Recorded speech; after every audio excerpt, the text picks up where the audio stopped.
Ladies and gentlemen, and Jimmy Randy fans who are too exhausted to turn off your sets, I'd like to say that our sponsors are bringing you this next half hour as a public service to sell soap. It's not that they think you're dirty now or anything like that, you understand. It's just that they like to sell soap.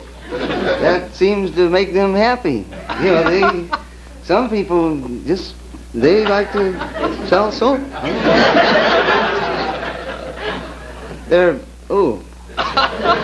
Darn these filler tips. I'm always lighting the wrong end. Are you always lighting the wrong end? I'm always. But, of course, that's the story of my life. I'm always on the wrong end of things. Like in crowded restaurants when a waiter spills a bowl of soup.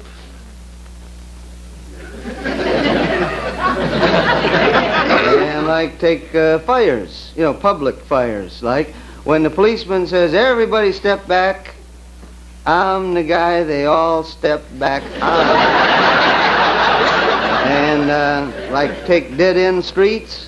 I am possibly the only motorist in the country who ever went down a dead-end street, turned around, and then discovered that the other end was dead, too. And there we were, my wife and I, trapped in a cul-de-sac. Fortunately, this particular time, Alice was wearing 3 petticoats, and we could spell out help. So there you are. And here I am, and here's the show.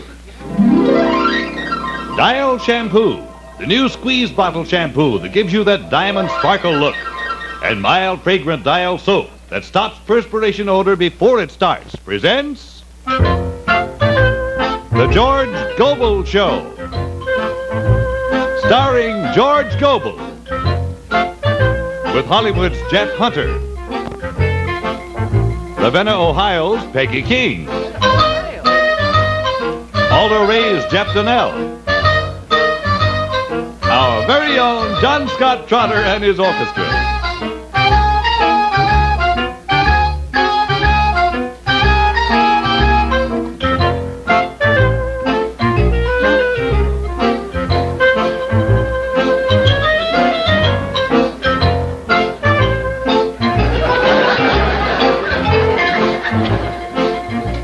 The soap that gets you extra clean is Dial, Dial, Dial.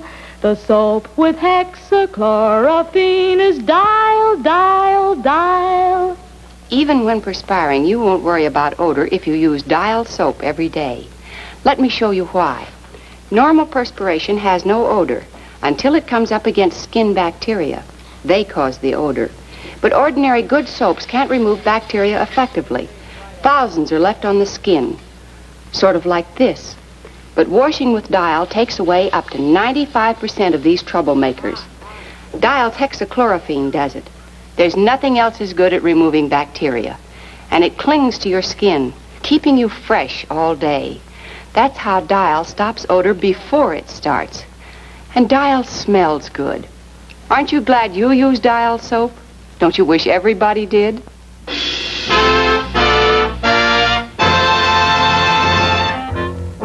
Now settle back and relax, friends, for here's the star of our show. The young man who now finds himself on the wrong end of a television set, George Gobel.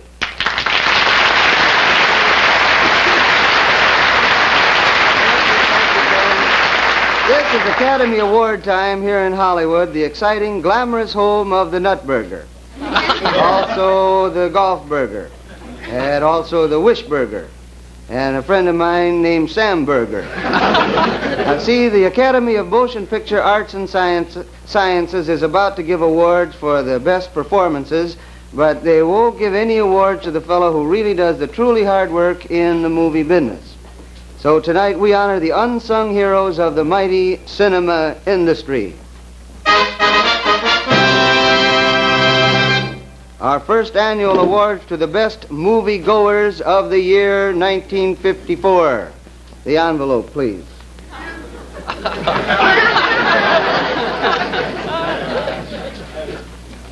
Thank you. He's been working pretty hard. The shine has all gone out of his leather bow tie.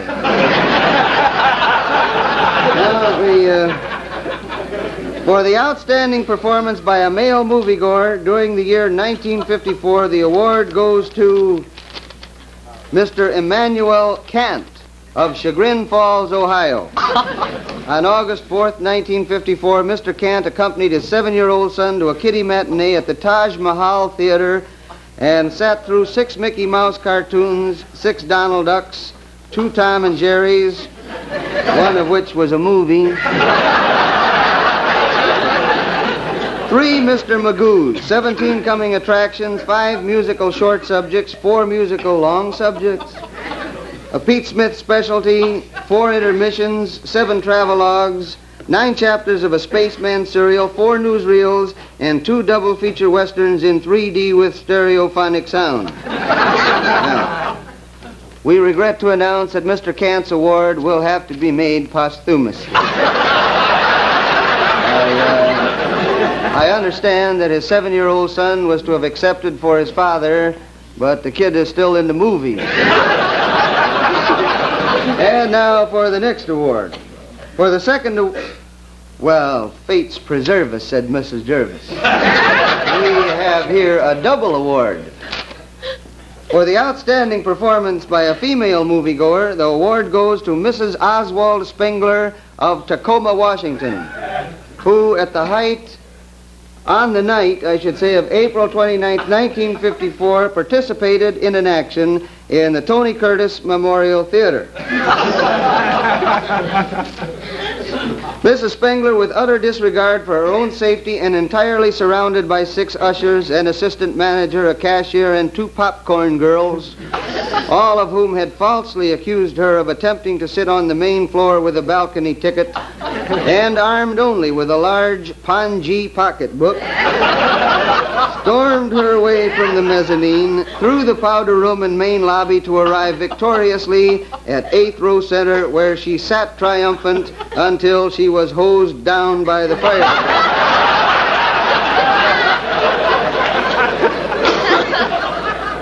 Double award to Mrs. Spengler, the most courageous female movie patron of 1954.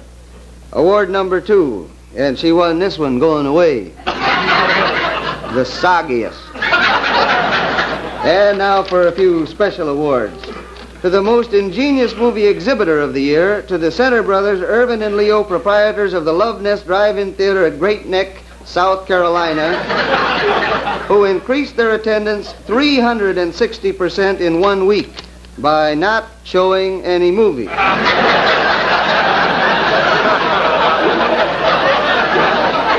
For the most conscientious usher of 1954, to Mr. Bert Gold, usher extraordinary, who seated 250 patrons in 136 seats with the aid of only a burned-out flashlight and a few crude remarks.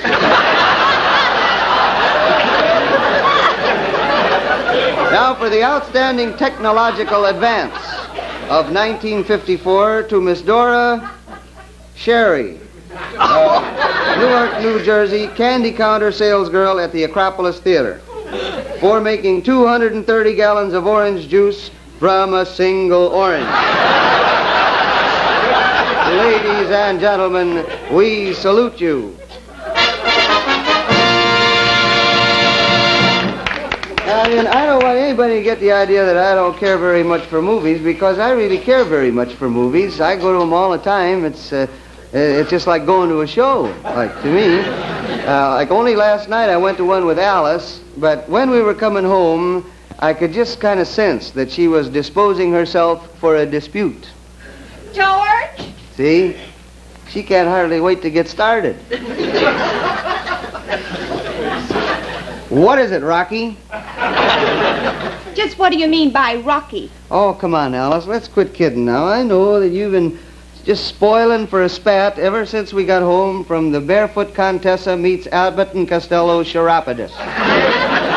Jokes, jokes, jokes.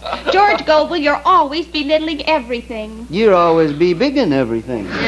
George, why can't you be gallant and exciting and romantic? Honey, I'm gallant and exciting and romantic. It's just that you're never around at the right time. George, I've been around here for 12 years. And there were leap years that I wish I hadn't asked you. Do you suppose life would be any better if you were married to someone else? I know it would. Like with whom else, for instance? Like anybody else, for instance. For instance. Like that good-looking fellow in the movies. For instance, Jeff Hunter.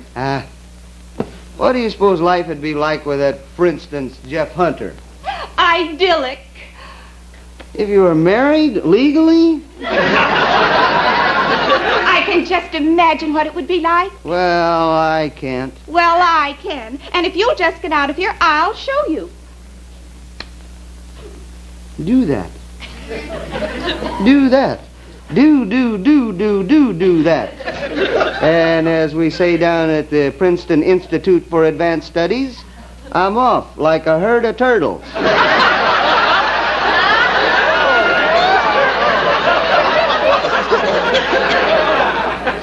Now, while Alice is getting ready to show me something, our sponsor is getting ready to show you something, so please pay very close attention because, as I previously mentioned, they do like to sell soap. Yes, they do. Smart teenagers are finding that Dial soap is made to order for their complexions. Know why? Surface blemishes are often spread and made worse by skin bacteria, and ordinary good soaps just can't remove them effectively. Look, they leave thousands of skin bacteria, sort of like this. When you put on makeup, they're free to cause trouble underneath. But washing daily with Dial clears away up to 95% of them. For Dial contains hexachlorophene, the most effective bacteria remover known, and it clings to your skin. So Dial protects your complexion all day, even under makeup. That's why teenagers, and their mothers too, love gentle Dial soap.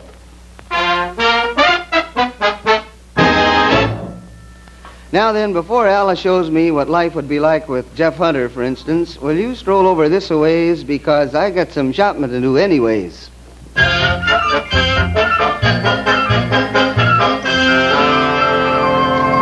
Peggy. Hi, George. What are you doing here? Oh, I'm returning this gun I got from my little cousin Danny. Gee, Dad, a Jean Autry air rifle.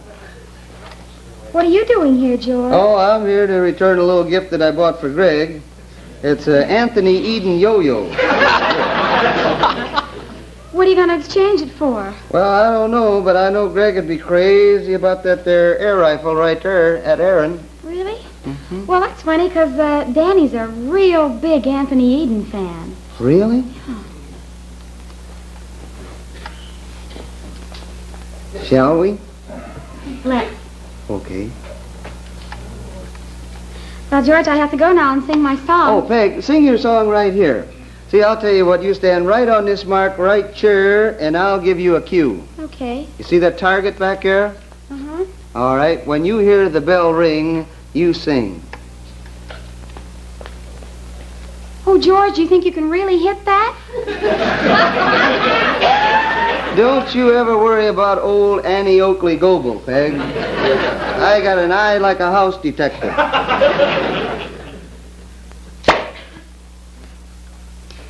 Well? Well, don't get panicky, Peg. I'm a very slow shooter.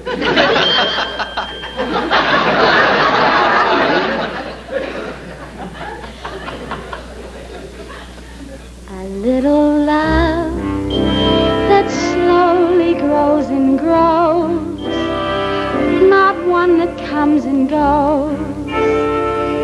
That's all I want from you. A sunny day with hopes up to the sky, a kiss and no goodbye. That's all I want from you. Don't let me down or show me that you care. Remember, when you give, you also get your share.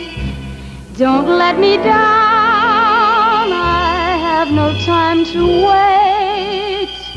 Tomorrow might not come when dreamers dream too late. A little love that slowly grows and grows, comes and goes. That's all I want from you. Don't let me down. Oh, show me that you care.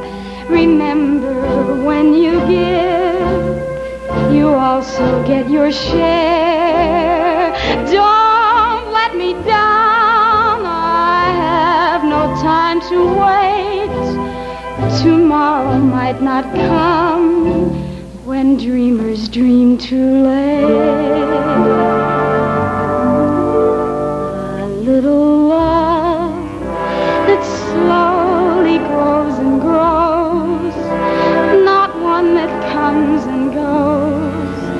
That's all I want from you. That's all I'll ever want from you.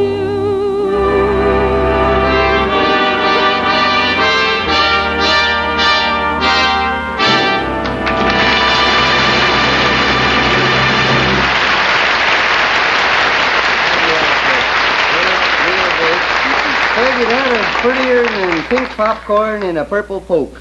Oh, thank you, George. You're welcome. And I would like to thank John Scott Trotter for his beautiful arrangement of the song. Thank you, Peggy.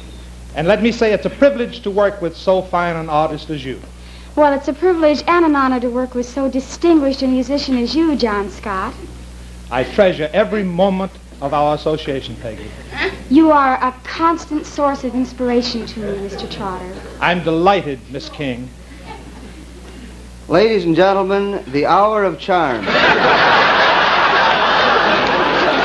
now, while Uncle John and Peggy have been out here telling big lies to each other, Alice has been quite busy behind the curtain getting ready to show me what life would be like if she had married, for instance, Jeff Hunter.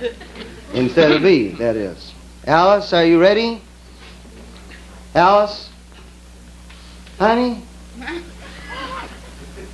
Open the curtain.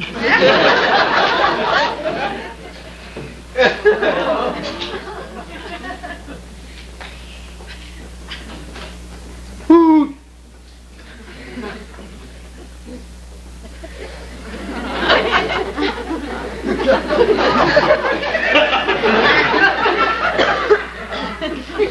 Yeah?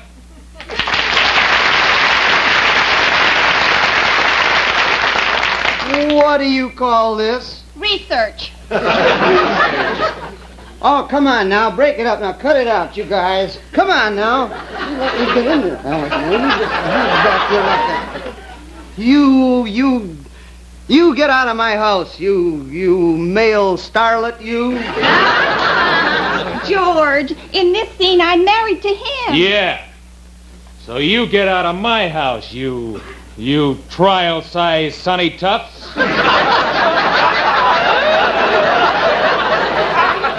Trials. I just double dare you to make me.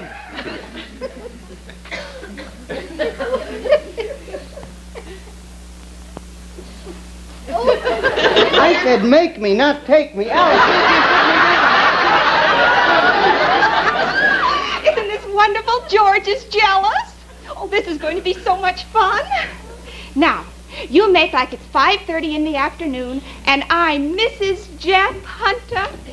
And I'm waiting for my handsome husband to come home from a hard day's work at the studio. Now, everybody watch. You especially, George. I'm watching. Hark! My Jeffrey's at the front gate. He's at the garden gate. He's at the bridge. He fell in the moat.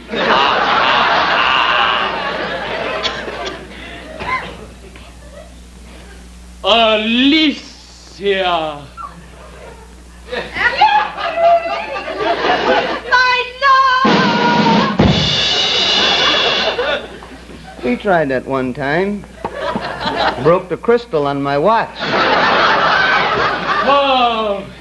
My darling. Pour vous. Oh, poor little moi. To the rarest of jewels, this bauble. Oh. Fine husband, he doesn't even know her size.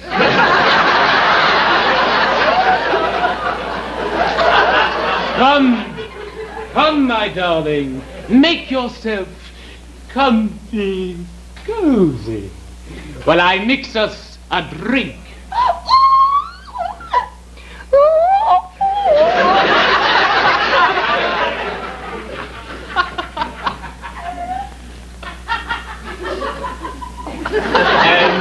Ambrosia.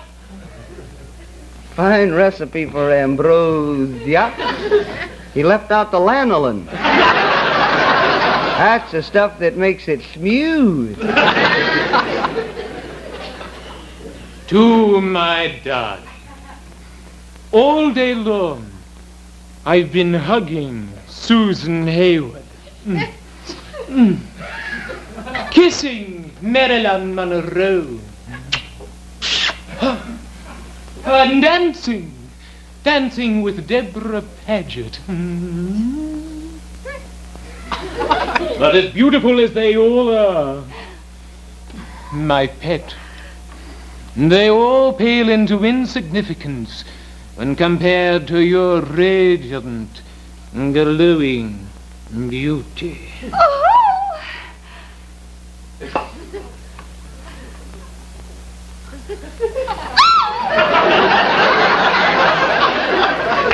See, George? Yeah, I can see. I can see pretty good. He can't see worth a darn, but I can see George, go on, my gallant, handsome, appreciative husband. Oh, I've had about enough. Alice, I get the idea of the thing. Close the curtain out there, but don't anybody go away, because I'm going to whip out of this setting right around in front, and I'll explain the whole thing to you.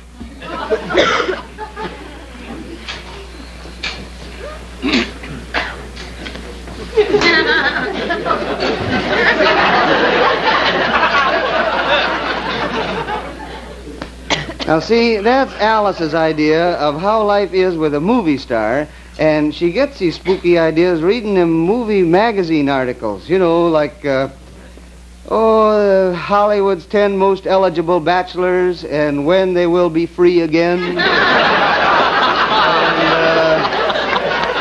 And like, I fought for both sides during Gone with the Wind, and, the Milton Sills nobody knows. But see, I know what life with a leading man is really like. I mean, I know. I know what life is. I want to show you what life with one of them dudes is really. Open the curtain back there.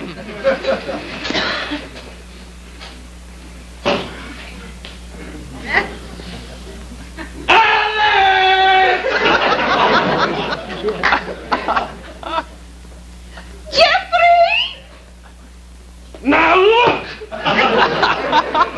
Don't you start that.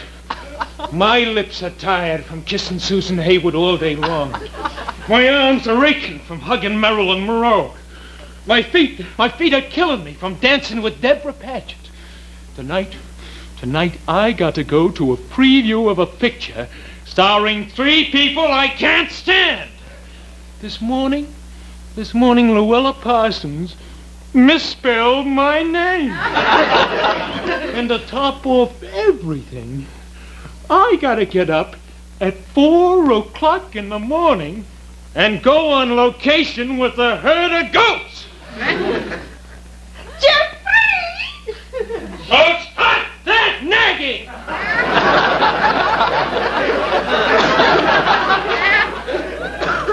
I told you, don't you Jeffrey me. I got enough to put up with, see? I don't want to come home and be nagged, see? So keep your big fat mouth shut and don't say nothing to me, see?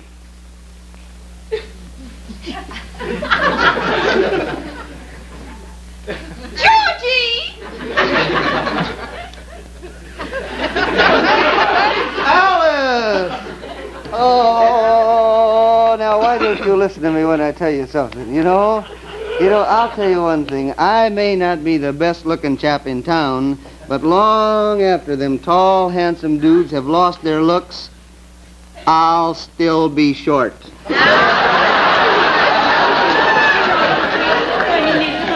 Yeah, well, will you excuse us? We'll be right back. We just got this, maybe our friendly announcer could slip in a few friendly words here. Well, all righty. And tell everybody the George Gobel Show is brought to them by the makers of Dial Shampoo, the new squeeze bottle shampoo that gives you that diamond sparkle look, and mild, fragrant Dial soap that stops perspiration odor before it starts. Oh, before I say anything else, my lawyer has asked me to read something to you here. It says, the characters portrayed on this program tonight were fictitious, and any resemblance to actual persons, living or dead, is their problem. Now then, the reason that I read this disclaimer is because I don't want some movie star who spent the day kissing Susan Hayward and hugging Marilyn Monroe and dancing with Deborah Paget and then came home and fell in his moat to write me a nasty letter. Now, I'd like to thank my fellow players for their splendid contributions to the American theater this evening. Jeff? Yes, George? See, the part of Alice Goebel is really played by Jeff Donnell. Jeff? Yes? Little bitty buddy? Jeff, how come a big, good-looking dude like you has got a girl's name?